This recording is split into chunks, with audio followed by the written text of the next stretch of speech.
Thank you, everyone. It's a great pleasure to be here. So this afternoon, Nina and I are going to be talking about what the NTSB, the National Transport Safety Board, teaches us about incident management and postmortems. All right, so what I want to cover today is quickly to give a quick introduction on who we are and what we do and why we're here. Secondly, talk about the NTSB as an investigative body and its role in the US government. And then deep dive on their investigative process and how they manage their incidents and postmortems. And then we'll talk about the NTSB and their most wanted list, which is a keen area of interest for Nina and I. And then Nina's going to talk about how we apply some of these principles from the NTSB towards our own incident management and postmortem process at LinkedIn. And then we'll wrap with some final thoughts. So I'm Michael Kehoe. I'm a staff site reliability engineer at LinkedIn, and I'm on the production SRE team, which we'll talk about in a minute. And apologies for my strange accent. For those wondering, I'm Australian, but I've got about 4 years American in me now. Hello, everyone. I'm Nina. I'm a senior SRE manager at LinkedIn, and I manage site ops and prod SRE team. So prod SRE or production SRE is our team at LinkedIn. And we have 4 key tenets that we do. Disaster recovery, incident response, visibility engineering, and reliability principles. So incident management and postmortems are very much at the core of what we do. So could everyone raise their hands if they've seen this image before or if they've seen heard of the incident command system? All right, got a few hands. It's not too bad. All right, so the incident command system was created in 1968 as a collaboration between California and Arizona fire chiefs to help battle wildfires. And this system has been used in various forms nationally for over 30 years, but it wasn't formally adopted by the Department of Homeland Security until 2004 under the National Incident Management System in response to the 9/11 attacks.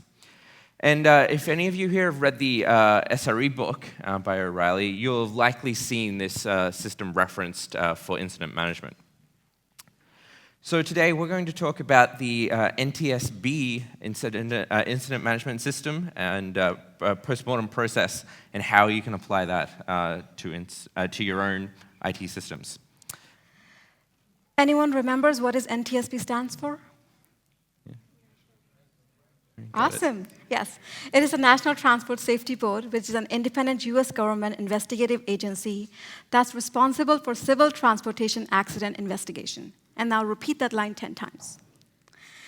The NTSB has jurisdiction of investigation of aviation accidents, service transportation like trains, cars, and highways, marine accidents, and even pipeline accidents. NTSB may also go to international incidents if the U.S. Department agrees. The NTSB determines the probable cause of accidents and issues safety recommendations aimed at preventing future accidents. The stated purpose of NTSB investigation is to determine facts, conditions, and circumstances relating to an accident or incident and the probable cause thereof.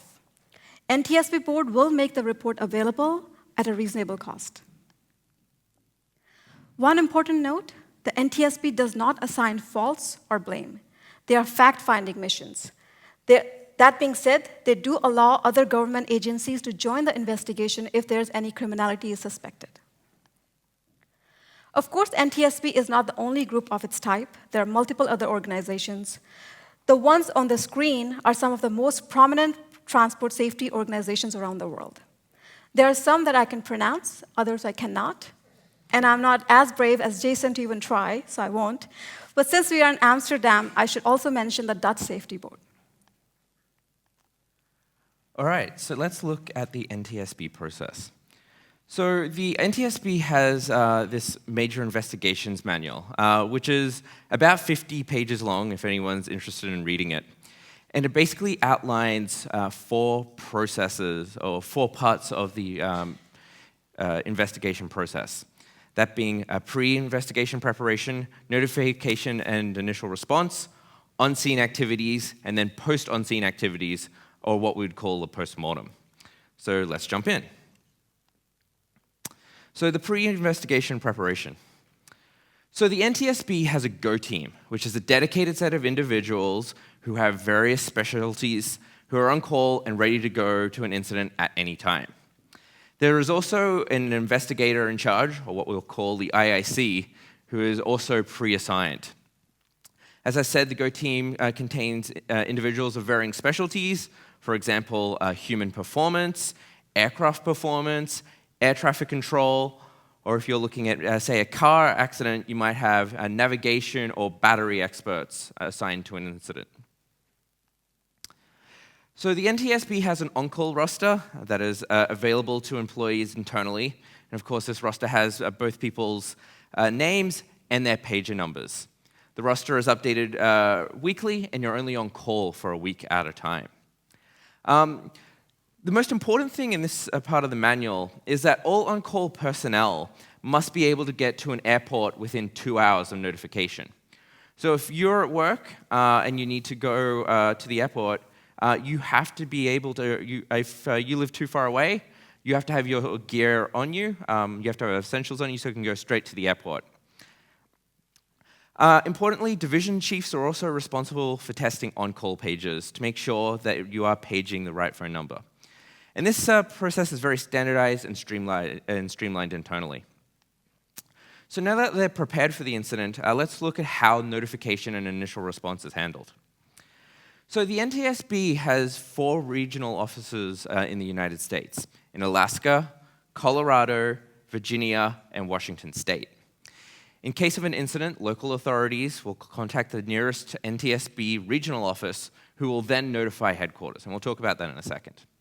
The regional office will also send a local investigator to perform initial PR duties with the media and perform stake-down duties, which include photographing evidence, recovering the flight data recorder and cockpit voice recorder, as well as documenting any wreckage manipulation done by first responders. On the headquarters side, there is a communication center which advises the IIC and the Chief of Major Investigations of the incident. The Chief of Major Investigations then informs their superior, and the Office of Aviation Safety determines whether or not to launch a Go team, which is basically decided on the severity of the incident. Once this has been completed, the Chief of Major Investigation then informs other NTSB executives of the incident. So then a Go team is assembled, and the composition of this Go team will depend upon the circumstances of the incident. If there's any doubt in the scope of the investigation, they'll always send more instead of less. So the IIC will give party status to organizations that can provide technical assistance during the investigation. So this may include the airline carriers, the manufacturers of the planes or the vehicles, or individual part manufacturers. And the Communication Center headquarters will help organize the travel arrangements and the on-site administrative support for all these people. And generally, the Go team will try and travel together to an accident site. So what happens when the Go team is on site? So firstly, a command room, or a war room, I guess we'd call it, is set up from which the investigation will be run on site.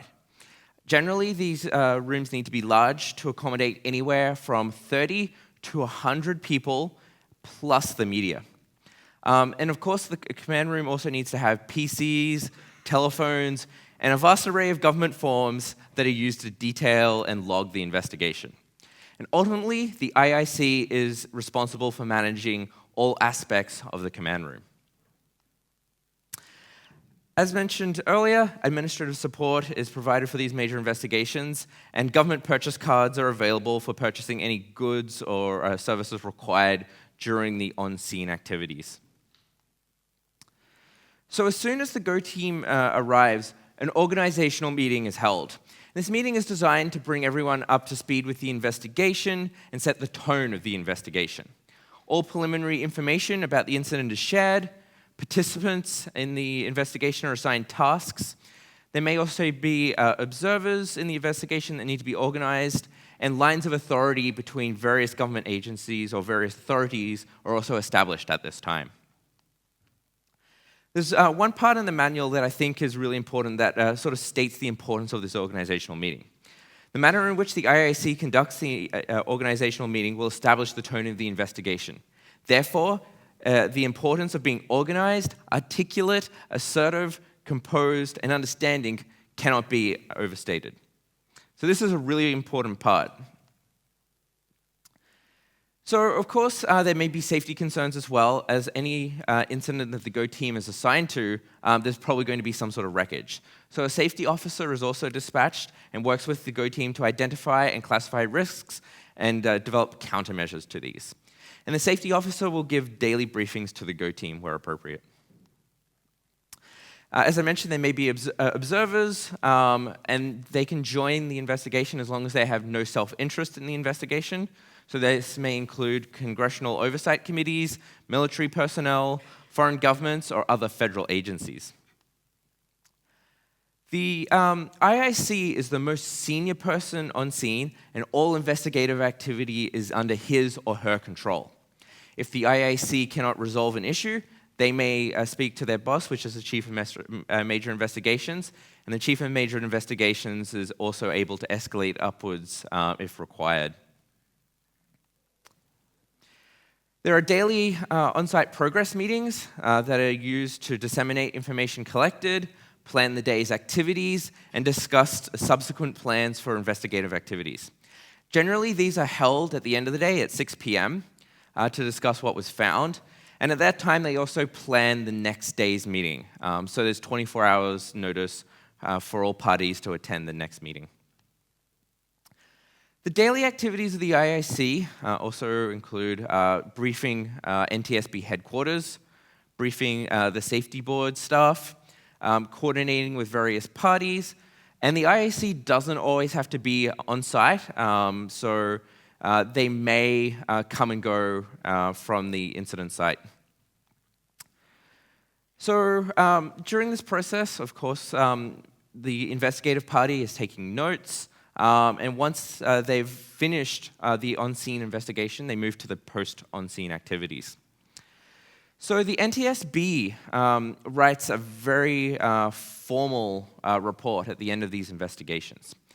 And they're basically composed of 5 parts. So firstly, the factual information, the analysis of those facts, conclusions, recommendations, and appendices. And as you can see, the whole post-on-scene activity process is very much driven by the structure of this report. So firstly, the first stage is work planning. So they need to discuss the activities that will follow the on-scene phase of the investigation. So work out what needs to be investigated, and then build timelines for that work.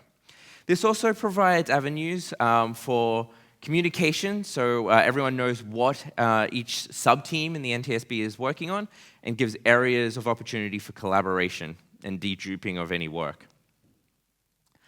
After this, a factual report is based on field notes is generated, and each group chairman, so each area of the investigation, will submit analysis reports based on this information in the factual report. After this, there is a public hearing. Sometimes they do not have public hearings, and they have them private or not at all. But when they do hold them, they're led by either the IIC or a dedicated hearing officer. And so the NTSB will identify witnesses whose testimony is appropriate and helpful. The witnesses may be from the parties to the investigation, or they could be suggested from the parties. And the purposes of the hearing is basically to ensure that all relevant information in the investigation is collected before they start writing the report. So after the hearing, there is then a technical review. And this provides one additional opportunity for all parties to review just the factual information. So this ensures that all issues are resolved, everyone's on the same page. This happens as soon as possible after the public hearing. Finally, we get to the writing of the actual report. So there's actually a dedicated department to write this, which is pretty cool. And it follows a very standard template, which is the Annex 13, which you can find online. And you'll actually find in the template that the first section, where they talk about facts, is completely templatized. There's actually 18 sections of the part 1 of the report that are identical, basically, between reports. And of course, at the end of the report, there are formal recommendations to manufacturers or transport authorities. So let's talk about that, the recommendations and the most wanted list. So the NTSB advocates for particular action items based on the outcomes of its report. And generally, these are directed towards transportation bodies or manufacturers. And the NTSB very, very, very publicly tracks the response of these recommendations from the responsible body. And you can find that online as well. And then at the once a year, the NTSB puts together what they call the most wanted list, which represents the NTSB's advocacy priorities, which is designed to increase awareness and support for the most critical changes that are required to help reduce transportation accidents and save lives. Now that Michael has shared details of NTSB's investigation process, let's see what we can learn from that and what we have implemented that at LinkedIn. We will use the same sequence of phases, so let's begin with pre-investigation preparation phase. As Benjamin Franklin stated, by failing to prepare, you're preparing to failing. It is highly important that we are prepared to manage any crisis before it happens. At LinkedIn, we have taken a few measures for that. We ensure that our incident commander role is pre-assigned, and that's widely communicated to the entire org. It's usually the prod SRE on call. So when an incident occurs, we're not struggling for the information. Everyone knows who is the incident commander. During an incident, multiple teams are needed, and depending on the type of incident, that often changes. Sometimes there's chaos to trying to figure out who's the responsible person. In order to address that, we have created a tool that publishes list of our services, who are their respective owners, their on-call contact information, as well as their entire chain of command. On top of it, we've also built a tool that does this triage. We follow some best on-call practices. Before going on-call, the on-call is required to ensure that their phone's working, of course, it's fully charged, or they're charging it, and also that it's programmed so they can receive calls from NOC hotline number. The on-calls are also required to ensure that they can access all of their services and they can access all their devices so they can come online if and when needed. There's a lot of automation built into our processes to ensure faster triage. But we also have to prepare for unforeseen circumstances. For example, a network outage where your automation fails. In order to manage those incidents, we print out a copy of our on-call's contact information as well as our executive contact information, and that's done monthly. We also print out a copy of our critical processes so they're available to us if needed. I'll share an event that triggered this. We had an incident where we lost access to our internal network. We lost access to our email as well as VPN servers. So we could not contact our access information. Our automation was failing. There was no way to contact our on-calls via a DL. So we wanted to know, there was no way for us to notify our on-calls that only East Coast VPN is working. In that case, I just happened to have the contact information of our executive, so I sent them a group text. I told them what was going on and asked them to send a group text to their managers. And the managers then sent a group text to their on-calls, and that's how we communicated. But since then, we're very diligent to make sure that we keep a hard copy of our contact information. And also, we have avoided any single point of failure in our processes as well as our tools. In order to prepare, Prodessor is also responsible to simulate our disaster recovery scenario. So every morning, we simulate our disaster recovery scenario. We execute our DR processes to ensure that we are prepared for disaster, like if a data center goes all offline or multiple data centers are offline. Now that we're feeling very confident that we are prepared, let's see what happens when an actual incident happens. Like any other company, even at LinkedIn, NOC is our first team to identify an issue, or they get the reports if there's an incident. NOC teams, if they realize it could be a major incident, then they notify our incident commander, which is Prod SRE on call, as well as myself. Once we get engaged, then we have 4 initial responsibilities: to assess, engage, notify, and engage. Prod SRE assesses the impact severity, and once we verify this is actually a major, then we launch full response for major incident. Based on the type of incident, which services are impacted, we give party status to relevant teams, and then engage them. We then launch our PR and executive notify process. Per this process, we notify our PR, which is press release, as well as executive team in parallel about the issue, what is the impact on our members and our services, what is the duration, and if we have an ETA for mitigation. And then we send out these updates at a regular cadence. This ensures that we can reach out to our members by informing that we are aware of the incident and what is the current status and what is the ETA for recovery. We have one additional responsibility that slightly varies from NTSB. Assessing impact for us is closely followed by steps to mitigate the impact as soon as possible so members and users are no longer impacted. Now let's see phase 3, where incident is still ongoing. So we have verified this is a major incident, and we have engaged the right teams. When multiple teams are working, it's important that we provide them a separate space. At LinkedIn, we have a process to create 2 separate Slack channels, Slack being one of our most common method of communication. There's a public channel where anyone in the company can join. They can review the status. They can ask questions. They can share information and also give ideas if they have how to mitigate the issue as soon as possible.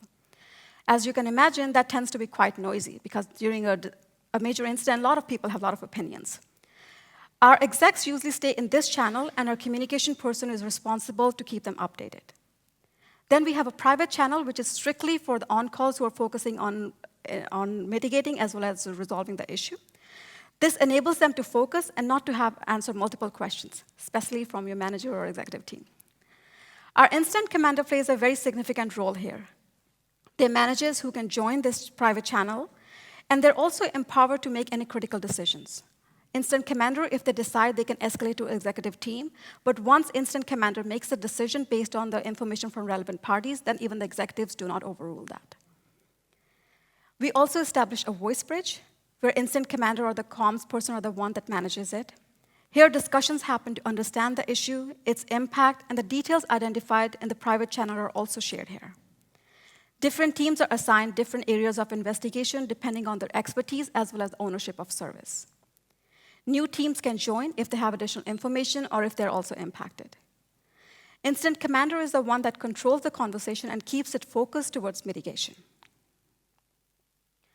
Another role of incident commander here is to run the war room, which is similar to NTSB command room, which Michael earlier talked about. When we identify that this is a major incident and the process is initiated, at the same time, call is made to start the war room. In a regular war room, there are multiple teams and parties that join, so it's highly important that it is closely monitored and controlled. Incident commander assigns roles and responsibilities to each team and set cadence for updates. So each team can go through their own investigation and come back at the regular cadence, which was decided by the room, and provide their status. Incident commander also makes the call of prioritizing issues if there's a conflict. But that is done with the feedback of different parties who are engaged in the war room. Information from the war room is often communicated to the executives as well as PR team and relevant teams via the PR process we have, as well as in the public channel. But we don't forget to take care of our engineers. While they're focused on an incident, our admin team ensure that they have everything that they need, including from stationery to food, so anything from coffee, pizza, donuts, everything is coming, as well as transportation if needed. Some of the really important conversations happen in the war room, and some of the facts are discovered and discussed. It is important that we capture this information and document it, so we can learn what was the root cause and how to avoid it later on. There's one person who is assigned the role of documenting the timeline, but everyone else collaborate, so to make sure that we're covering every single aspect. This goes on until the issue is clearly understood and we can account for the time duration. Now let's fast forward. Let's say that issue is resolved, we understand what happened, war room is concluded. Let's see what happens in post-on-scene phase. I personally find this phase as the most important one, as it allows us to learn and make sure that we don't repeat these mistakes. In the post-on-scene, there are 2 main events, postmortem meetings as well as postmortem roll-up meetings. For postmortem, we have a dedicated team of technical project managers that conduct and manage postmortems. In addition, we also have a postmortem template, which is followed for all the postmortem meetings. Having a dedicated team and a template ensures the consistency of this meeting and uniformity of the process, as well as the metrics that we collect. These meetings are conducted a day or 2 after the incident is resolved, so it's still fresh in our mind, but the parties are more relaxed. Now they can focus on learning. Prod SRE has to attend all the high-severity postmortems. All relevant parties and their POCs are required to attend postmortem meetings. Data and timeline is reviewed to better understand the gaps. The key things that we cover in a postmortem templates are like the metrics: time to detect, time to acknowledge, time to remediate, if it was detected via monitoring or user informed us. We'll also look at the timeline to make sure that we're accounting for every single, if there are no gaps.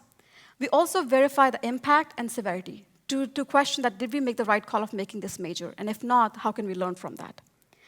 We also look at who was the incident commander at that time, and if there's any learning for the incident commander. Speaking of learning, we also look at the conversations that were helpful and the conversation which were counterproductive. We also look at some of the information that was shared. Did this information help us in moving the investigation towards the right direction, or did it cloud our judgment? Just so we can learn and next time we don't repeat these mistakes. There's really high focus to make sure that postmortems are blameless. We do not blame anyone, just it's a learning experience. Discussion here is focused on prevention and what measures we can put in place. Based on that, action items are created, they're assigned, and they're also tracked to make sure that they're being closed. The philosophy we have at LinkedIn is that the good action items are the one which helps the team make sure that their service is more reliable and they can avoid making mistakes. This process is vital to ensure that we are stronger and more efficient than we were before the incident happens. Believe it or not, even in tech world, we can have the most wanted list. And our criminal here are the issues or causes that are repeaters. In an ideal world, we will have an incident, we'll resolve it, we'll follow up with a postmortem, and it'll never, ever happen again. But we all are engineers here, and we know that's slightly different from the reality. Often we find ourselves saying, haven't we seen this before? I wonder how it's resolved. Or some of the cynical ones will be like, was it really resolved if I see it again? Maybe it's the same issue, but different teams. An issue was bigger than what we originally realized. Maybe there's a common part of machinery that's bad. To address all of these concerns, we are planning to add a new phase, which is a problem management phase. This will help us keep track of repeaters and also help with accountability by making sure the action items were closed properly and that we did not miss anything during the postmortem discussion. Thanks to NTSB and other such organizations, we continue to evolve our postmortem process. So some final thoughts. So firstly, the NTSB investigative process is an end-to-end incident management and postmortem process where the on-scene activities and the post-on-scene activities integrate seamlessly. Unfortunately, ICS only really deals with on-scene activities. Secondly, investment. So a lot of what we've discussed here requires significant resources to implement, which can be a challenge. However, the key piece of advice I have is that the more you invest in the process, the more you'll get out of it. And finally, accountability. So none of the post-on-scene activities work is truly valuable without having some level of accountability on action items. So you do need to make sure that your executives are investing in this process. So with that, we'd like to conclude our presentation and take any questions if we have some time. Thank you.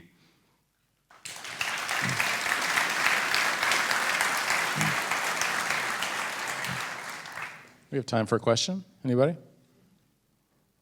do you drive accountability for work accidents? Is it everything coming from postmortem by default high severity, or do you just have to analyze and figure out how to fit this within the background?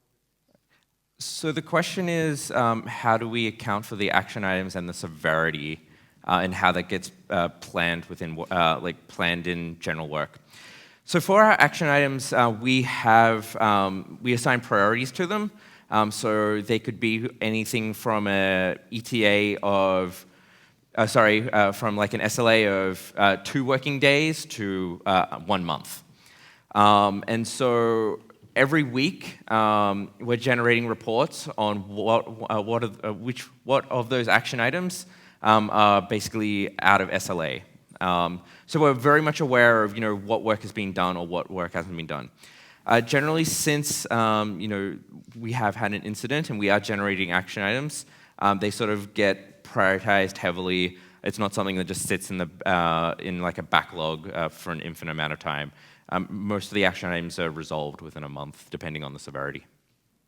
And also, when we do planning, we make sure that on-calls you have time to work on their action items. So it's not that their time is booked. They do have time to work on those.